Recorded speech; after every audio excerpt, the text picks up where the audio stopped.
सादर जय श्री कृष्ण मित्रों, आप सभी का बहुत बहुत स्वागत है आपके अपने ही चैनल एस्ट्रो गुरुजी में। मित्रों, यदि आपने अभी तक हमारे चैनल को सब्सक्राइब यदि नहीं किया हो तो अभी सब्सक्राइब कर लें और बेल आइकन को अवश्य दबाएं, जिससे हमारे अगले आने वाले नए वीडियो की नोटिफिकेशन सबसे पहले आपके पास पहुंचे। आप नित्य नई नई ज्ञानवर्धक जानकारियाँ व नित्य का राशिफल हमारे चैनल से प्राप्त करते रहें। तो मित्रों, आज आपको हम बताने जा रहे हैं महान पुण्य को देने वाली, सभी पापों का नाश करने वाली योगिनी एकादशी की पुण्यदायिनी व्रत कथा, पूजा विधि, शुभ मुहूर्त के बारे में आज आपको हम बताएंगे। तो इस व्रत को जो भी स्त्री पुरुष श्रद्धा के साथ धारण करते हैं और इसकी व्रत कथा को श्रद्धा पूर्वक श्रवण करते हैं, उन्हें अनंत गुना पुण्य फलों की प्राप्ति हो जाती है और अनंत गुना यज्ञों को करने से जो फल मिलता है वह इस एकादशी व्रत के करने मात्र से मिल जाता है।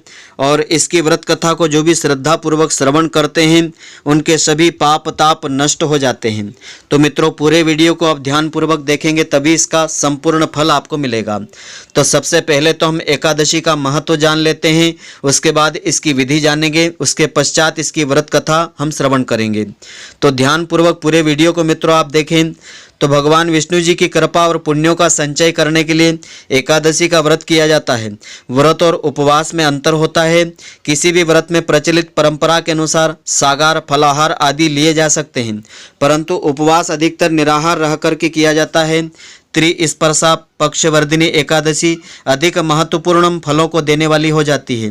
इसी प्रकार यदि 10वीं तिथि को दिन में या रात में एकादशी हो तो द्वादशी युक्त एकादशी का व्रत करना उत्तम हो जाता है।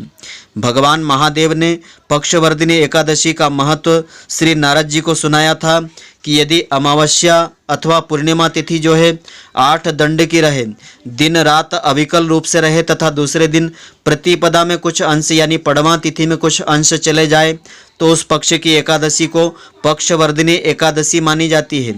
इस एकादशी का व्रत अधिक पुण्यदायिनी और फलों को देने वाला हो जाता है। जो भक्त श्रद्धालु स्त्री पुरुष पक्षवर्धिनी एकादशी का महात्म सुनते हैं या पढ़ते हैं वे उस पुण्य के भागी हो जाते हैं। इस पक्षवर्धिनी एकादशी के समान ही त्रिस्पर्शा एकादशी के व्रत का वर्णन किया गया है।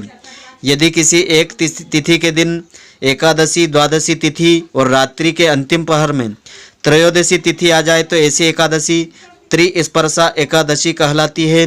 इसका व्रत करने से अनंत गुना फलों की प्राप्ति हो जाती है। तो हमारे शास्त्रकारों ने व्रत का स्तर अलग अलग प्रकार से बताया है। आप अपनी श्रद्धा भक्ति के अनुसार जो संभव हो आप कर सकते हैं। तो पहला स्तर इस प्रकार से बताया है। पहला है निर्जल व्रत होता है, यानी जल का उसमें उपयोग नहीं किया जाता है। दूसरा है उपवास व्रत। तीसरा केवल एक बार अन्न रहित बिना अन्न के दूध आदि पेय पदार्थों को लेकर के व्रत करना। चौथा है नक्त व्रत, यानी दिन भर उपवास रख करके रात्रि में फलाहार करना। पांचवा है एक भुक्त व्रत, किसी भी एक समय फलाहार लेना। तो अशक्त, वृद्ध, बालक, रोगी को जो भी व्रत नहीं कर सके यथासंभव एकादशी के दिन आपको अन्न और आहार का त्याग कर देना चाहिए। तो वर्तमान समय में सांसारिक मनुष्य की स्वाभाविक प्रवृत्ति जो है भोग विलास और आनंदपूर्ण जीवन की ओर ज़्यादा रहती है। अतः इस मनोवृत्ति को हमको सीमित करते हुए सत्कर्म में, ईश्वर की आराधना में नियमित संलग्न रहना भी व्रतों का ध्येय हो जाता है। तो आप अपनी लगन, परिश्रम और ईमानदारी से दैनिक कार्यों को धर्म और कर्तव्य परायणता से करते रहें। मन, वचन और कर्म से मन में भगवान को साक्षी मान करके अच्छे कर्म ही करें। तो एकादशी के धार्मिक व्रतों के उद्देश्य में यह अंतर्निहित है। इसी से सामाजिक मान प्रतिष्ठा मिलती है, जगत में प्रसिद्धि मिलती है, काम में यश मिलता है और सुख संपन्नता में बढ़ोतरी हो जाती है। तो एकादशी के व्रत की सही विधि इस प्रकार से है। इस विधि से जो भी व्यक्ति स्त्री पुरुष इस व्रत को करते हैं उन्हें अनंत गुना फलों की प्राप्ति हो जाती है। तो एकादशी तिथि को प्रातःकाल पवित्रता के लिए स्नान किया जाता है। फिर संकल्प की विधि के अनुसार काम हमको करना चाहिए, यानी आपने मन में जो भी संकल्प कर रखा हो उस विधि के अनुसार आपको यह व्रत करना चाहिए। और दोपहर को भी संकल्प के अनुसार आपको स्नान करना चाहिए। तो दोपहर के समय स्नान करने से पहले अपने बदन पर मिट्टी का लेप अवश्य करें, क्योंकि मिट्टी का लेप करने से समस्त पाप, जाने अनजाने में जो भी पाप कर्म हो जाते हैं, मिट्टी का लेप करके स्नान करने से वे पाप नष्ट हो जाते हैं। तो मिट्टी का लेप करने के बाद आपको मिट्टी से इस प्रकार से प्रार्थना करना चाहिए भूमि माता से कि हे वसुंधरे, तुम्हारे ऊपर अश्व और रथ आदि चला करते हैं। भगवान विष्णु जी ने भी वामन का अवतार धारण करके तुम्हें अपने पैरों से नाप लिया था। तो हे मृतिके, मैंने पूर्व काल में यानी पूर्व जन्म में जो भी जाने अनजाने में पाप कर्म किए हैं, मेरे उन सभी पाप कर्मों को दूर करने की आप कृपा करें। इस प्रकार मिट्टी का लेप करने के पश्चात शुद्ध जल से स्नान कर लेना चाहिए। तो शास्त्रों के अनुसार दशमी की शाम से द्वादशी को दोपहर तक निराहार रहने और एकादशी की रात्रि को जागरण करने पर ही सभी एकादशियों के व्रत का पूरा फल मिलता है। जो एकादशी को निराहार रहते हैं परंतु रात्रि भर जागरण नहीं करते हैं, उनको व्रत का आधा फल मिल पाता है। जो व्यक्ति एकादशी को एक समय फलाहार लेते हैं और रात्रि भर जागरण नहीं करते हैं, उनको मात्र 1/4 व्रत का फल मिलता है। जबकि एकादशी के दिन अन्न खाना पाप बताया है। तो व्रत रखने वाले स्त्री पुरुष को स्नान करने के बाद धूप दीप नैवेद्य से भगवान श्री हरि की पंचोपचार से पूजा करके रात्रि को दीपदान अवश्य करना चाहिए। तो यह सब कार्य सब क्रोध लोभ मोह आदि का त्याग करके सत्कर्म भाव से करना चाहिए। इस दिन रात्रि को स्त्री से सहवास यानी मैथुन नहीं करना चाहिए। ब्रह्मचर्य का पालन अवश्य करना चाहिए। और मिथ्याभाषी यानी झूठ बोलने वाले चोर पाखंडी परिस्त्रीगामी को यह व्रत नहीं करना चाहिए। भक्ति युक्त होकर के रात्रि में जागरण करना चाहिए। अपनी अपनी शक्ति और श्रद्धा के अनुसार ब्राह्मणों को दान दक्षिणा देना चाहिए। प्रणाम करके उनसे त्रुटियों के लिए क्षमा याचना करना चाहिए। तो जिस प्रकार से कृष्ण पक्ष की एकादशी का व्रत किया जाता है, ठीक वैसा ही शुक्ल पक्ष की एकादशी का व्रत करना चाहिए।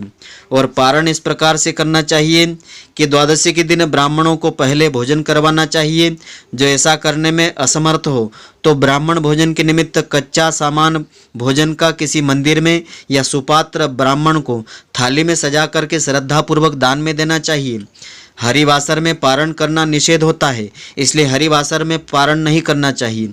एकादशी व्रत करने वाले मनुष्य यदि सभी नियमों का पालन कर सके तो यह व्रत उन्हें पूर्ण फलदायी सिद्ध हो जाता है। एकादशी के व्रत की सिद्धि मिल जाती है। हेमंत काल ऋतु में मार्गशीर्ष मास आने पर कृष्ण पक्ष की एकादशी तिथि को इसका उपवास रखना चाहिए। इसकी विधि इस प्रकार से है। शुद्ध मन से स्त्री पुरुष दशमी को सद्भुक्त एक भुक्त रहें। दिन में एक बार भोजन करें। दिन के 8वें भाग में जब सूर्य का तेज मंद पड़ जाए तो उसे नक्त जानना चाहिए। रात्रि को भोजन करना नक्त नहीं माना जाता है। सभी विवाहित स्त्री पुरुषों को तारे दिखाई देने तक भोजन करने का विधान होता है। और सन्यासियों के लिए दिन के 8वें भाग में अर्थात रात्रि में भोजन नहीं करना चाहिए। तो एकादशी के व्रत की पूजन विधि इस प्रकार से रहेगी। पूजन करने वाले स्त्री पुरुष को जोड़े सहित पूजन करना चाहिए। तो स्त्री पुरुष स्नान करके स्वच्छ पीले या सफ़ेद रंग के वस्त्र धोती दुपट्टा यज्ञोपवीत धारण कर लेवे। पूजन प्रारंभ करने से पहले अपना मुख पूर्व दिशा की ओर करके आपको बैठना चाहिए। अपनी पत्नी को दाहिनी ओर बैठा करके गठबंधन करके पूजन आपको आरंभ करना चाहिए। और कुशा या आम के पत्तों से अपने शरीर के ऊपर जल छींटना चाहिए। 3 बार भगवान का नाम उच्चारण करके आचमन करना चाहिए और हाथ धो लेना चाहिए। हाथ में कुश की पवित्री पहनना चाहिए। हाथ में पुष्प अक्षत लेकर के भगवान विष्णु जी का गरुड़ जी का ध्यान करना चाहिए। शंख आदि को रख करके उनका पूजन भी करना चाहिए। शालिग्राम जी का भी पूजन करना चाहिए। तो सबसे पहले आपको भगवान विष्णु जी का स्मरण करना चाहिए और स्मरण करके पुष्प अक्षत विष्णु जी के समक्ष आपको अर्पण करना चाहिए। विष्णु जी को एक पात्र में बैठा करके सबसे पहले 4 बार उनको जल से स्नान करावें। फिर पंचामृत से स्नान करवाना चाहिए। दूध दही शहद घी शक्कर मिश्रित करके आप स्नान करवा सकते हैं अथवा पृथक पृथक स्नान करवा सकते हैं। तो इस प्रकार से स्नान करवाने के पश्चात भगवान को पीले वस्त्र अर्पण करना चाहिए। यज्ञोपवीत चढ़ाना चाहिए और गंध पुष्प अक्षत चढ़ा करके श्रृंगार करना चाहिए। तुलसी पत्र अवश्य चढ़ाना चाहिए। पुष्प की माला बना करके अर्पण करना चाहिए और भगवान को मिठाई आदि का भोग अर्पण करना चाहिए। पंचमेवा का भोग अर्पण करना चाहिए। श्रीफल रखना चाहिए। कर्पूर से उनकी श्रद्धापूर्वक आरती उतारना चाहिए। दोनों हाथों में पुष्पांजलि लेकर के अर्पण करना चाहिए। हाथ जोड़ करके क्षमा प्रार्थना करना चाहिए। तो इस प्रकार से पूजन करने से श्री हरि की विशेष कृपा मिलती है। तो योगिनी एकादशी के व्रत का शुभ मुहूर्त इस प्रकार से रहेगा।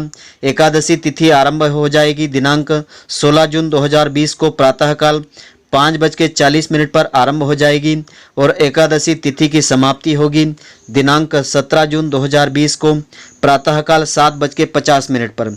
किंतु उदयात तिथि होने के कारण 17 जून को ही यह व्रत रखा जाएगा और पारण का समय रहेगा दिनांक 18 जून 2020 को प्रातःकाल 5:33 से आरंभ होकर के तो प्रातःकाल 8:17 तक का समय रहेगा।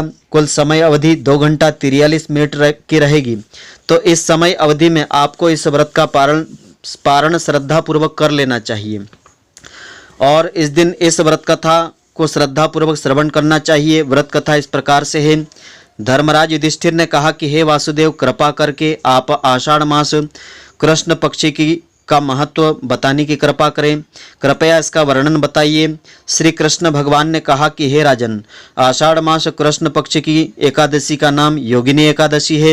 इसका व्रत करने से साधक के सभी पाप ताप नष्ट हो जाते हैं, जो मनोकामना होती है श्री हरि की कृपा से पूर्ण हो जाती है। तो एक समय की बात है कि स्वर्गधाम में इंद्र की अलकापुरी नामक नगरी में कुबेर नाम का एक राजा राज्य करता था। वह भगवान शिव का अनन्य भक्त था, प्रतिदिन शिव जी की पूजा किया करता था।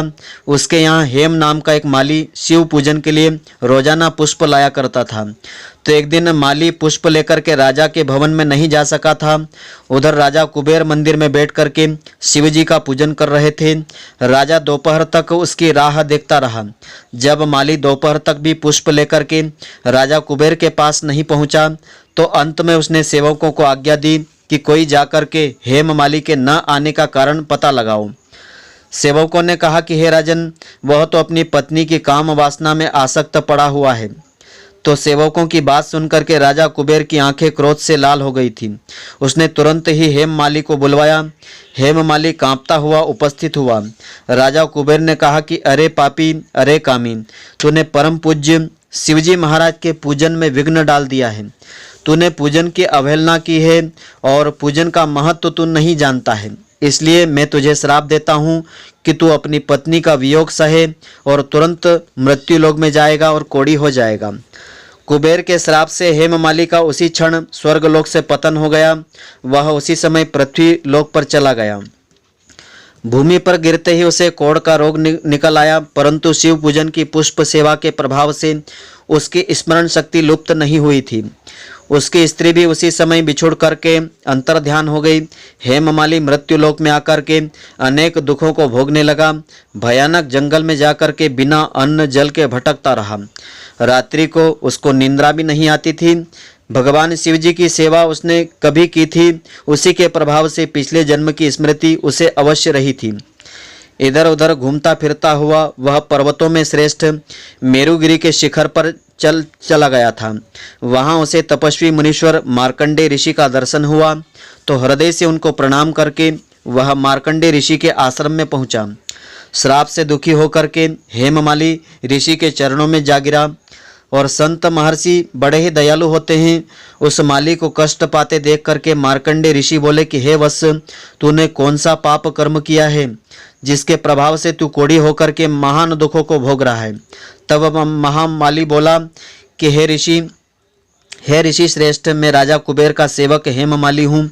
मैं राजा की पूजा के लिए प्रतिदिन प्रातःकाल पुष्प लाया करता था।